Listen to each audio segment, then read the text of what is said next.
What happens when a 70-year-old widow finds comfort in the company of her neighbor's teen son? Comfort that soon turns sour for them both. Seeking out more than just company, she quickly descends down a dark path, leading to a story that would shake the lives of those living in a small town for years to come. In a quiet town located in the northwestern part of the United States, life unfolded at a leisurely pace, far removed from the hustle and bustle of big cities. The residents all knew each other, and each morning you could find people walking their dogs or elderly women sitting on their porches. At first glance, it seemed like an idyllic place, untouched by drama or tragedy. However, in 2010, this peaceful community witnessed a lasting mark. Margaret Hanson, a 70-year-old widow, was a prominent figure in the town. Having spent most of her life there, she was well respected by her neighbors. Margaret's house, situated on a tranquil street surrounded by lush gardens, was always impeccably maintained. After losing her husband William to a heart attack years earlier, Margaret lived alone, surrounded by memories and leading a modest, quiet life. She spent much of her time tending to her beloved flowers and often sat by the window, seemingly lost in thought. Although she preferred solitude, she maintained friendly relationships with a few neighbors. Across the street lived the Foster family, consisting of Tom, his wife Linda, and their children. The couple had settled into the town a decade earlier. While Tom worked at a local factory, Linda managed the household. Their eldest son, John Foster, had recently returned home after a painful divorce. At 30 years old, John was a reserved and introverted young man who avoided attention. He took a job at an auto repair shop, which provided him with a distraction from his troubles, and returning to his parents' home gave him the opportunity to rebuild his life away from his ex-wife and the memories they shared. John frequently helped his parents around the house and offered assistance to neighbors when needed. This is how he began his relationship with Margaret. She occasionally asked him for small favors, such as fixing plumbing issues, trimming her garden bushes, or moving heavy furniture. John was happy to help, appreciating Margaret's gratitude and kindness. Over time, Margaret grew increasingly attached to John. He reminded her of her late son, who had tragically passed away in a car accident during his youth. For Margaret, John became a quiet solace, filling a void left by years of loneliness. Initially, their interactions were innocent. John would complete chores while Margaret treated him to baked goods and shared stories from her past. However, as their meetings grew more frequent, Margaret's affection deepened. She began inquiring about John's life, his future plans, and his thoughts on relationships.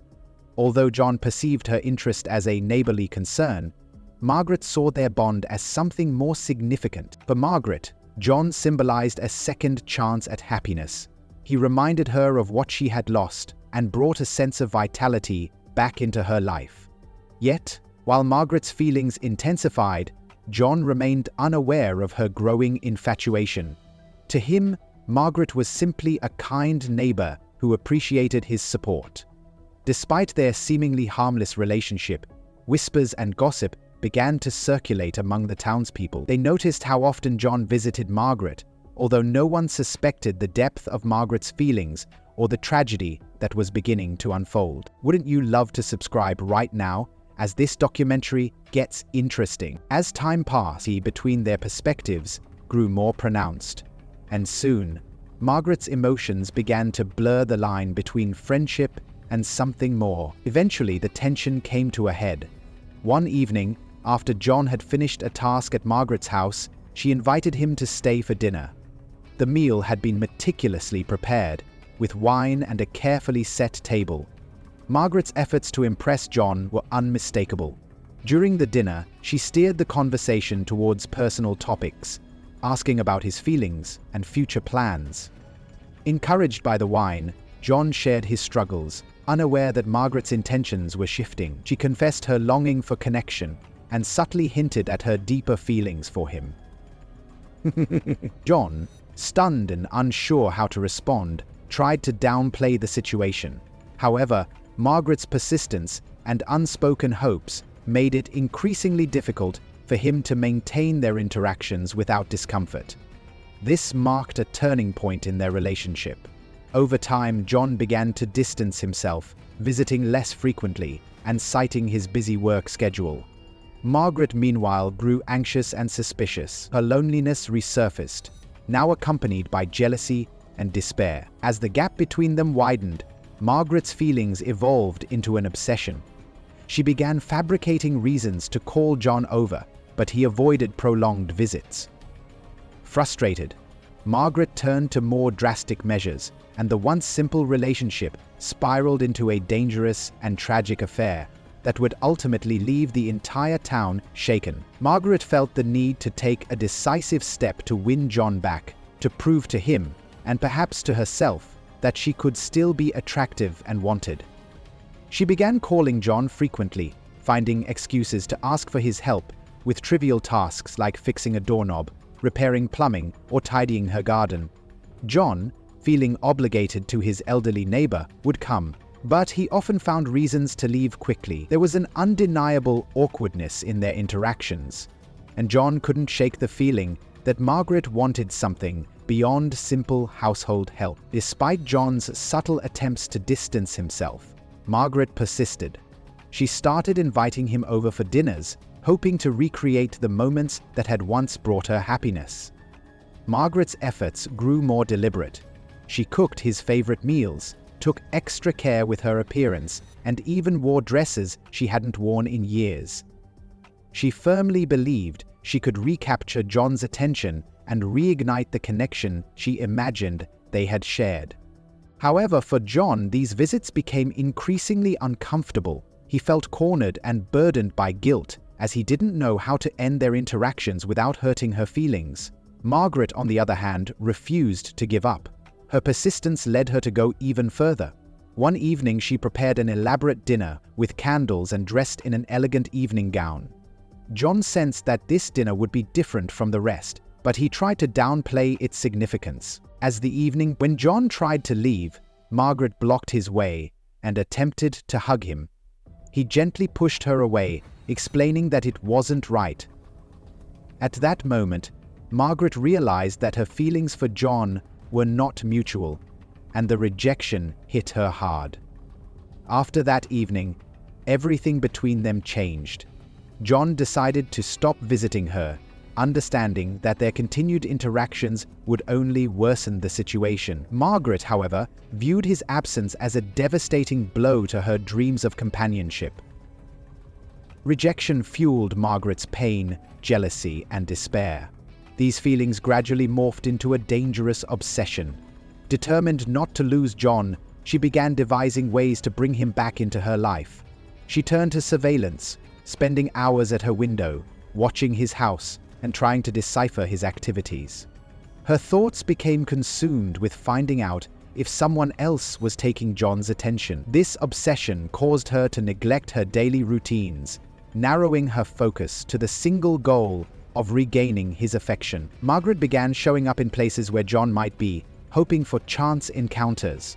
She visited stores near his workplace and walked streets she thought he frequented, all in an effort to cross paths with him. These interactions appeared innocent to outsiders, but John grew increasingly uneasy. He realized that her persistence was escalating and tried to avoid her, limiting his outings and taking care not to be seen. One day, Margaret confronted John at a store. She greeted him warmly and expressed concern about his absence, hinting that she felt neglected.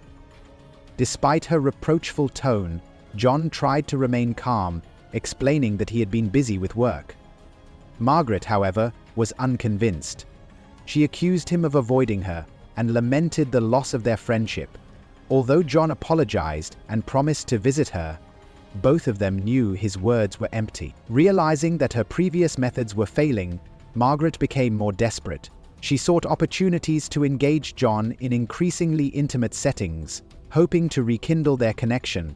Her obsession grew bolder, and John could no longer ignore the intensity of her actions. He felt suffocated as her presence became more intrusive and unsettling. To Margaret, every avoidance from John fueled her resolve, deepening her belief that she could still make him hers. One evening, Margaret's time went on, Margaret became consumed by thoughts of how to bring John back into her life.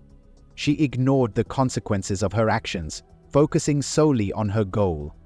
What had once been casual encounters turned into obsessive pursuits.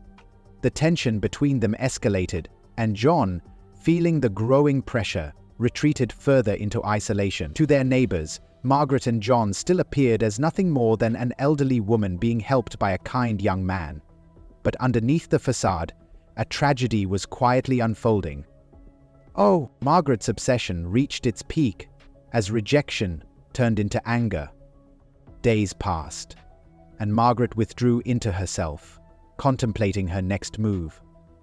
She could no longer accept that John might never return her feelings. Her thoughts turned dark, and she resolved that if she couldn't have him, no one else would. Margaret made a fateful decision. She could not endure her loneliness any longer. It was clear to her that the pain of isolation was unbearable. She prepared dinner, just as she had done many times before, hoping John would come. But, as expected, he did not. Seeking solace, she drank several glasses of wine, but instead of calming her, the alcohol only intensified her anger and despair. Memories of their last conversation, the rejection, his cold demeanor, and his refusal flooded her mind, driving her emotions to a breaking point. Unable to bear the turmoil, Margaret acted impulsively. She retrieved the spare key to John's house, which he had once given her as a gesture of trust in case of emergencies. Now this token of faith felt tragically ironic. She grabbed a kitchen knife, her hands trembling, and headed to John's house under the cover of night. The town was silent, everyone asleep. As she found John sitting at the table, lost in thought.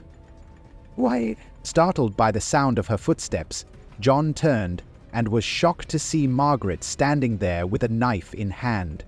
His confusion quickly gave way to fear. "What are you doing here?" he asked, his voice a mix of alarm and disbelief. Margaret's expression was unreadable, but her silence spoke volumes.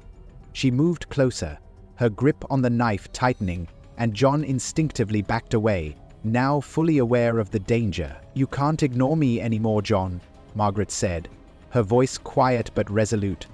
"I can't live like this. You're my only chance at happiness." John, alarmed, tried to calm her. "Margaret, please, let's talk. We don't have to do this," he said softly, hoping to bring her to her senses. But Margaret had crossed a line of no return. Consumed by despair, her mind clouded, she declared, "If I can't be with you, no one can." John tried to retreat, but Margaret closed the distance quickly. In a chaotic moment of panic, she stabbed him. Everything seemed to happen in slow motion. Margaret's actions were driven by despair and hopelessness, while John, wounded and weakened, fell to the floor. Margaret stood there, knife in hand, staring at what she had done. The room fell silent, the weight of her actions sinking in. She sat down beside his lifeless body, her expression vacant, as the enormity of her crime became clear. There was no triumph, no sense of vindication, only an overwhelming loss. Her dream of love and companionship had been shattered in an instant. John, the man she had longed for, was gone forever, leaving her with nothing but emptiness. Several days passed, and the town carried on as usual, unaware of the tragedy that had unfolded behind closed doors. John's absence, however, did not go unnoticed. His parents, Tom and Linda, grew concerned when he failed to return home or answer his phone. Initially, they thought he might have been caught up at work or taken an impromptu trip, but as the days went by, their worry turned to fear. By the third day, they contacted the police. "You seem to be enjoying the documentary. Subscribing gives you better access to more, just like this one." Margaret, meanwhile, isolated herself in her home, avoiding any contact with neighbors or the outside world. Internally, she was in turmoil.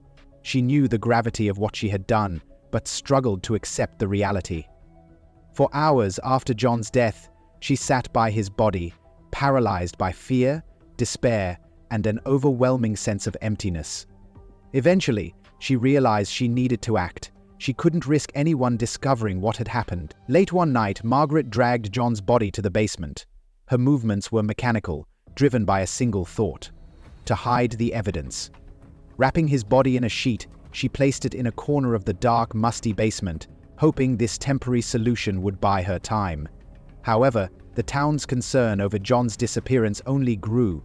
His co-workers noticed his absence, his friends received no replies to their calls, and his parents became desperate for answers. Rumors began to spread, with some speculating he had simply left town, while others suspected something far more sinister. The police launched an investigation, searching John's usual haunts but finding no trace of him.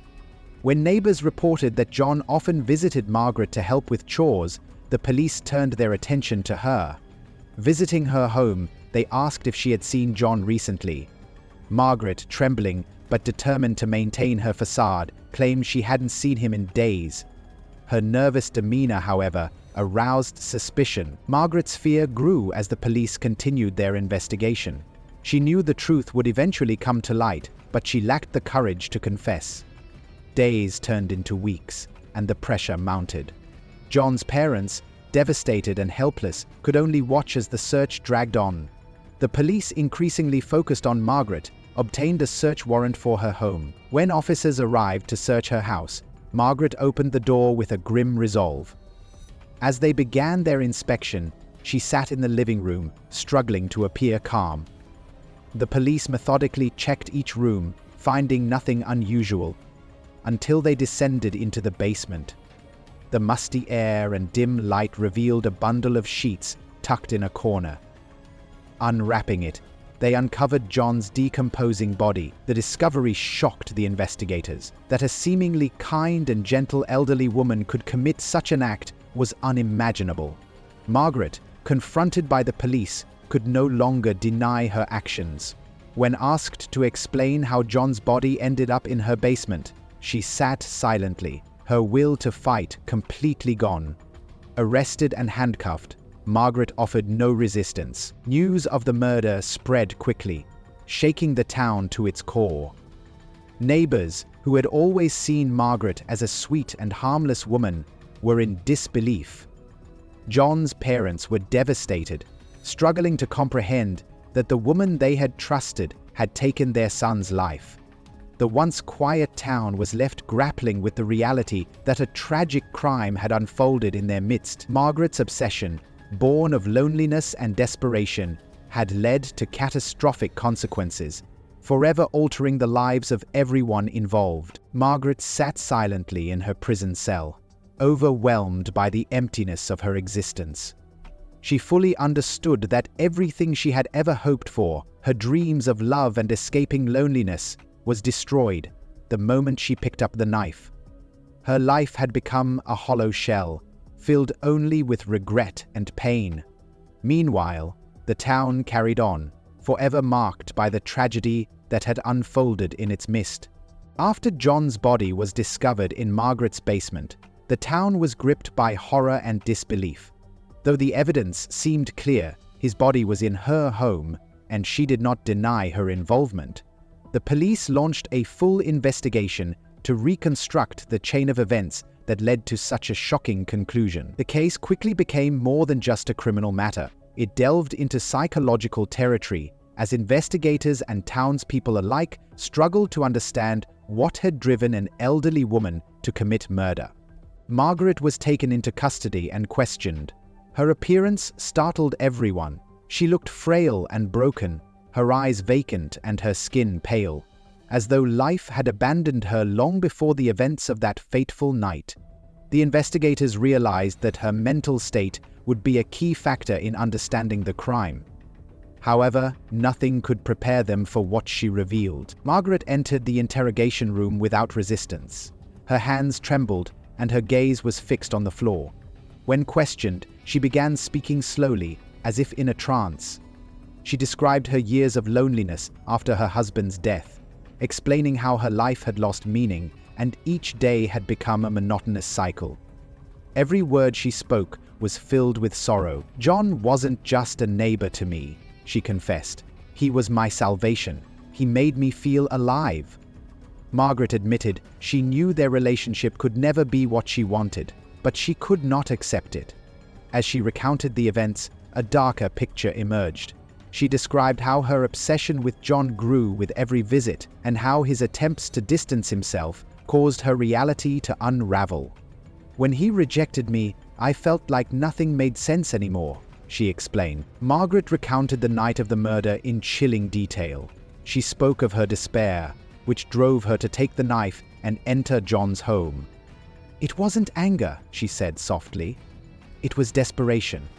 If I couldn't have him, I couldn't let anyone else have him either." Her confession stunned the investigators, who realized this wasn't a crime of passion, but the culmination of a long, painful descent into hopelessness. The investigation into Margaret's life revealed a pattern of withdrawal and isolation in the weeks leading up to the murder. Neighbors reported seeing her often at her window, watching John's house. The police also discovered unsent letters in her home, written to John but never delivered. These letters were filled with expressions of longing and despair, showing how deeply she had convinced herself of a connection that never truly existed. The case revealed the depth of Margaret's emotional turmoil and psychological instability, which had been unnoticed by those around her. Investigators pieced together a story of a woman who, unable to cope with her loneliness, became consumed by an obsession that eventually drove her to commit a horrific crime. For John's parents, the tragedy was incomprehensible. Their son had been a kind, helpful man, and they could not fathom how someone they trusted could take his life. Margaret's arrest and confession left the town in shock. Neighbors who had once seen her as a quiet, respectable woman struggled to reconcile that image with the violent crime she had committed. As Margaret's case went to trial, the town became the focus of widespread attention. The courtroom was filled with journalists and locals eager to witness the proceedings. Margaret, appearing frail and aged, pleaded guilty on the advice of her lawyers, who hoped to mitigate her sentence by emphasizing her mental state and advanced age. During the trial, the prosecution painted Margaret as a manipulative and obsessive woman, arguing that the murder was premeditated. They presented the unsent letters as evidence of her fixation and highlighted the tragic betrayal of John's trust. John's parents gave emotional testimonies, recalling their son's generous nature and how he had always gone out of his way to help Margaret. "We trusted her," his mother said through tears. "We never imagined she would do something like this." The defense, on the other hand, portrayed Margaret as a victim of her own deteriorating mental health. They argued that her actions were not born out of malice, but out of emotional instability brought on by years of loneliness and depression. Despite their efforts, the court found Margaret guilty of premeditated murder and sentenced her to life in prison without parole. The judge, while acknowledging her age, emphasized the deliberate and calculated nature of her crime. The verdict brought a measure of closure to John's parents, but the pain of their loss remained. For the town, Margaret's story served as a grim reminder of how little people often know about the hidden struggles and emotions of those around them. As the years passed, the town slowly began to move on. Margaret's house stood empty for a long time before being sold to a new family, who brought warmth and laughter to a place once marked by tragedy. For those who had lived through the events, the memories lingered, though time gradually dulled their sharp edges. John's friends and family continued to honor his memory, celebrating the kind and generous man he had been, rather than focusing on the tragedy of his death. Margaret's name, however, became synonymous with the crime, serving as a cautionary tale about the destructive power of loneliness and obsession. While life past was the past, and John's parents, Tom and Linda, never returned to the city. Their lives, even after moving away, were marked by pain and grief, but they tried to build a new reality. Time helped soften the wounds, yet the pain of losing their son never truly disappeared. They lived each day holding his memory close to their hearts, and every year on his birthday, they lit a candle in his honor, reminiscing about the happiest moments of his life. For them, life without John was like living in shadows, but they found strength in each other, knowing that without mutual support, the burden would be even heavier. Over the years, their grief dulled, but never vanished entirely. They learned to carry the pain as part of their lives, accepting it as a permanent piece of their destiny. Meanwhile, the story of Margaret and John began to fade from public memory. It was mentioned less and less, transforming into an urban legend shared in fragments with new residents. People avoided delving into the details as they stirred up too many painful memories. Yet, occasionally, when passing John's or Margaret's old house, someone would wonder how such a tragedy could unfold in such an ordinary place. The story became a cautionary tale about how unchecked emotions can spiral out of control. It showed how loneliness and pain can destroy lives, and how love, when entangled with obsession, can turn deadly. This tragedy left a deep imprint on the people who lived through it. But, like the city itself, they had to move on. And for those who knew John and Margaret personally, the story remained a haunting lesson.